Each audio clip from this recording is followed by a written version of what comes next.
હિંમતનગર શહેરમાં લાગુ કરવામાં આવેલા અર્બન ડેવલપમેન્ટ ઓથોરિટીનો વિરોધનો મામલો.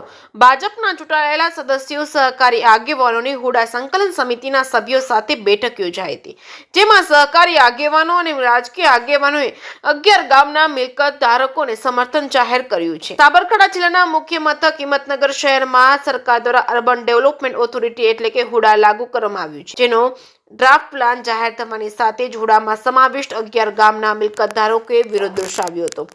અત્યાર સુધી અલગ અલગ કાર્યક્રમો થકી વિરોધ દર્શાવી રહ્યા છે. આજે હિંમતનગરની સહકારી કોટન જીન ખાતે હુડા સંકલન સમિતિ અને ભારતીય જનતા પાર્ટીના ચૂંટાયેલા સદસ્યો તેમજ સહકારી આગેવાનોની બેઠક મળી હતી, જેમાં ચૂંટાયેલા સદસ્યો, રાજકીય આગેવાનો, સહકારી આગેવાનોએ 11 ગામના મિલકત ધારકોને સમર્થન જાહેર કર્યું છે.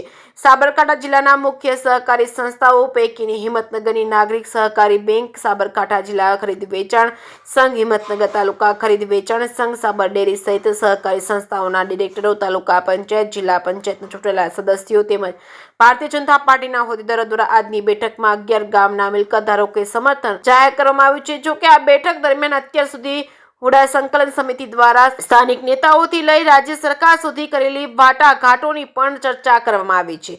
જો કે હાજર રહેલા સહકારી આગેવાનો અને રાજકીય આગેવાનોએ સ્થાનિક ધારાસભ્યની લઈ રાજ્ય સરકાર સુધી ખેડૂતો વતી રજૂઆતો કરવાની વાત આજના તબક્કે કરવામાં આવી છે. છેલ્લા 85 દિવસ ઉપરાંત દિવસોથી 11 ગામના મિલકત ધારકો હુડા રદ કરવાની માંગ સાથે વિરોધ દર્શાવી રહ્યા છે, ત્યારે આગામી દિવસોના કાર્યક્રમો પણ હુડા સંકલન સમિતિ દ્વારા જાહેર કરી દેવામાં આવે છે.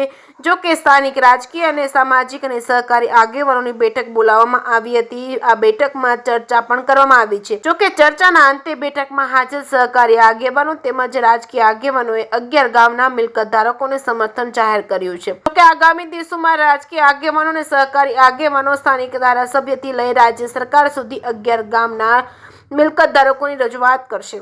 જે કેસિંગ ગુજરાતી સાથે અશોક નાઈ, સાબરકાંઠા. આજે એક બેઠકનું આયોજન કરવામાં આવ્યું હતું. આ બેઠકની અંદર કયા કયા રાજકીય નેતાઓ હાજર રહ્યા હતા, સહકારી આગેવાનો પણ હાજર હતા, શું ચર્ચાઓ થઈ? આજ રોજ હુડા સંકલન સમિતિ દ્વારા હિંમતનગર તાલુકાના તમામ સહકારી આગેવાનો એટલે કે માર્કેટયાર્ડ, નાગરિક બેંક, તાલુકા સંઘ, જિલ્લા સંઘ, સાબરકાંઠા બેંક અને સાબર ડેરી અને એ સિવાય ચૂંટાયેલી પાંખ એટલે કે તાલુકા પંચાયત અને જિલ્લા પંચાયતના સદસ્યોને અમે આમંત્રણ આપ્યું હતું અને હુડા માટેની ચર્ચા વિચારણાઓ બેસીને ગહન ચર્ચાઓ કરી છે.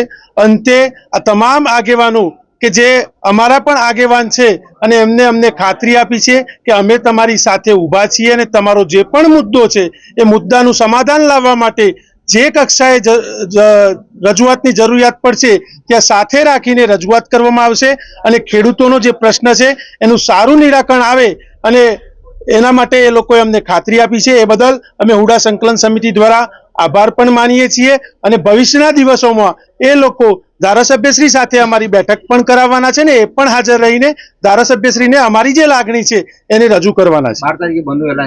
12 તારીખે બંધનું એલાન છે. અમારો હુડા સંકલન સમિતિનો કાર્યક્રમ છે એ યથાવત છે. જ્યાં સુધી હુડા રદ ન થાય ત્યાં સુધી અમારા ગાંધી ચિંધ્યા માર્ગે શાંતિપૂર્ણ જે કાર્યક્રમો જાહેર કરેલા છે એ ચાલુ રહેવાના છે. કેટલા લોકો હાજર હતા? આજે જે હિંમતનગર તાલુકાના 11 ગામનો જે હુડાનો પ્રશ્ન જે ચર્ચાઈ રહ્યો છે એમાં હુડા સંકલન સમિતિ દ્વારા હિંમતનગર અને તલોદ તાલુકાના તમામ સહકારી આગેવાનોને અહીંયા આગળ અમને હાજર રહેવાનું આમંત્રણ આપ્યું હતું.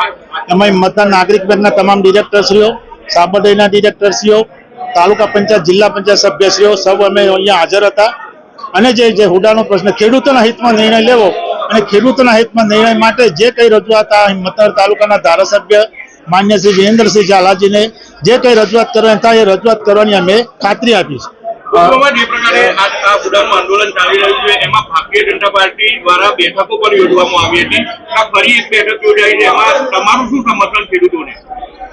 ભારતીય જનતા પાર્ટી દ્વારા જે માન્ય મુખ્યમંત્રી શ્રી દ્વારા સાબરકાંઠા જિલ્લાના સંગઠનના પ્રમુખ શ્રી કનુભાઈને હૈયાધારણ આપવામાં આવી છે કે આ પ્રશ્નનો સુખદ ઉકેલ આવશે અને જે હુડાનો જે પ્રશ્ન છે એ અત્યારે આપ સૌ શાંતિથી ધીરજ રાખો અને મુખ્યમંત્રી શ્રી દ્વારા ખાતરી આપવામાં આવી કે અમે આ પ્રશ્નનું શાંતિપૂર્વક યોગ્ય ખેડૂતના હિતમાં નિર્ણય લઈશું એ માન્ય મુખ્યમંત્રી શ્રી હૈયાધારણ આપેલી છે. એમએલએ દ્વારા હુડાનો જે વિરોધ કરી રહ્યા છે તે લોકોને ધમકાવતા હોવાનું અને હુડા રદ ના થવાનું કહી રહ્યા છે. સંગઠનમાં કેવા પ્રકારની ચર્ચાઓ થઈ? એવી કઈ વાત નથી. ધારાસભ્યશ્રી કે અમે કઈ મળ્યા નહીં, પણ આજે જે નિર્ણય કર્યો કે અમે ધારાસભ્યશ્રીની મુલાકાત કરવાની આજે જ એક દિવસની અંદર, અને શું કહેવા માંગે છે એનો અમે સૌ અને હુડા સંકલન સમિતિ એનું ધ્યાન દોરીશું. અમે મણિબેન બધા નિર્ણય કર્યો, અમે ટાઈમ લીધો, અત્યારે ગાંધીનગર છે, એમના ફોન કર્યો અમે કે આવતીકાલે આવજો, અમે મળીશું અને શું કહેવા માંગે છે એનો પ્રત્યુત્તર અમે હુડા સંકલન સમિતિને અમે આપવાનો એવો નિર્ણય કર્યો છે.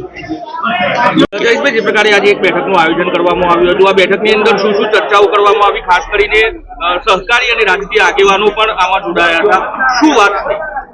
આજરોજ હુડા સંકલન સમિતિ દ્વારા હિંમતનગર તાલુકાના અને સામાજિક આગેવાનો, રાજકીય આગેવાનો, સહકારી આગેવાનોની એક બેઠક હુડા સંકલન સમિતિએ બોલાવી હતી. એના અનુસંધાને અમે સૌ આગેવાનો અહીં આવ્યા હતા. જે 90 દિવસથી હુડાનું આંદોલન ચાલી રહ્યું છે એ હુડાના સમર્થન માટે આગેવાનોને બોલાવ્યા હતા. બધા જ આગેવાનોએ એક સૂર રહી કે હુડાનું જે આંદોલન ચાલી રહ્યું છે એના સમર્થનમાં બધાએ સૂર પુરાવ્યો છે અને આગામી સમયમાં માન્ય ધારાસભ્ય શ્રી ઝાલા સાહેબને મુલાકાત કરી આ આંદોલન વિશે સમર્થન માંગવા, જે હુડા આવ્યો છે ઝડપથી રદ થાય તે દિશામાં કાર્યવાહી કરવા અમે મળવાના છીએ. એ પહેલા માન્ય મુખ્યમંત્રીશ્રીએ જિલ્લાના પ્રમુખને બોલાવીને કહ્યું છે કે ભાઈ હુડાનું એક સુખદ સમાધાન કરીશું.